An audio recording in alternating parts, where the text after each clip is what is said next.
美国亮出杀手锏，要在中国头上悬一把刀。如果美国执意玩火，那必然会引火烧身，届时中国也不再客气。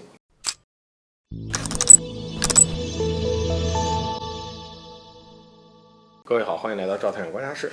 一直以来，美国不断找机会对中国下手，借此让中国陷入艰难的境地。对美国来说，不管做任何事儿，都少不了拉上中国，势必要在中国面前刷一波存在感，借此来不断向中国施加压力。近期呢有消息说，美国低风系统宣布正式形成战斗力，而按照美方的相关规划，这一款系统呢将是被部署到中国的周边地区，主要是为了应对中国中程导弹的威胁。此外，消息还指出，此前美国陆军使用的低风系统发射了战斧导弹，而这也是美国陆军在中程导弹领域取得的里程碑，具有相当重要的促进意义。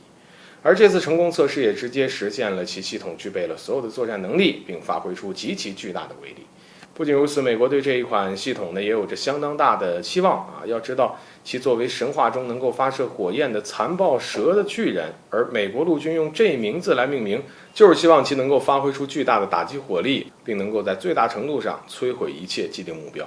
而美国陆军为这一款低风系统呢配备的战斧导弹最大射程可以达到1800公里，可以说具有相当强劲的威力。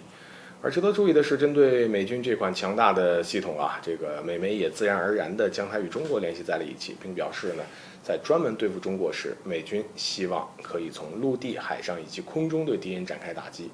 而这款系统也让美军有了更多的选择，因此美国陆军这一款系统呢，很可能是被成为美军用来对付中国的杀手锏，被美军部署到中国周边来的。毕竟在中国周边呢有许多美国的盟友，而这些国家当中也有许多的美军基地。美军如果真的要在这些盟友国家部署这一系统，其实也不是什么难事儿因此一旦美军真的要在中国周边部署这一系统，无疑是在中国头上悬了一把刀并对中国呢直接会构成现实威胁。尤其是美军在低风系统中搭载了战斧导弹会对中国产生一定的冲击。不过，虽然美国在中国周边来部署低风系统会对中国构成一定的威胁，但这种威胁并不比美海军以及空军带来的威胁大。毕竟这个系统在部署上是灵活性还要差很多。不过，能够实施全方位打击，对中国来说，在这一点上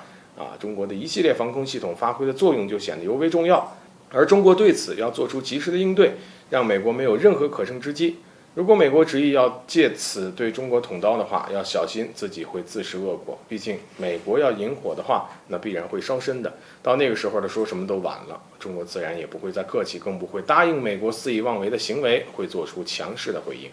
好，本期节目就到这里，欢迎点赞转发，留下你的精彩评论。